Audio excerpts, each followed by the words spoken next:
The completion of the criminal and civil sitting of the Niue High Court has seen one person sent to jail and a few $1,000 settled in court settlement deals. Since the sitting of the Niue High Court last Saturday, 10 criminal cases were presented to Judge Wilson Isaac and 4 civil cases before Chief Justice Patrick Savage. Out of the 4 civil cases, 2 were heard, including Mr. Mike Fleming's suit against government, 1 withdrawn and 1 adjourned. The criminal courts, 3 matters were heard and dealt with on Saturday and 1 adjourned. 1 case of assault from the criminal court was fined $500 and 3 months to pay. A speeding case charged $50 and 1 month to pay. Reckless driving received a $400 fine. Continuation of the criminal court on Tuesday, a lower penalty was handed down from threatened to kill to disorderly behavior.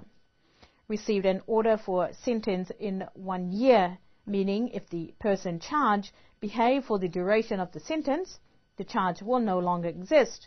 However, if there is reoffence, the original charges will be laid. 1 reckless driving charge, also with a driving disqualification of 4 weeks. 1 disorderly behavior case was adjourned to the local courts. One of the more serious cases of actual bodily harm pleaded not guilty. However, the offender's second charge of assault, he pleaded guilty, which earned him a reduced charge of 10 days imprisonment. Judge Isaac, in handing down his verdicts, reiterated to all present in court that such behavior is unacceptable. The land cases are still being heard this afternoon. The judges and those who travel for the land cases will be leaving tomorrow.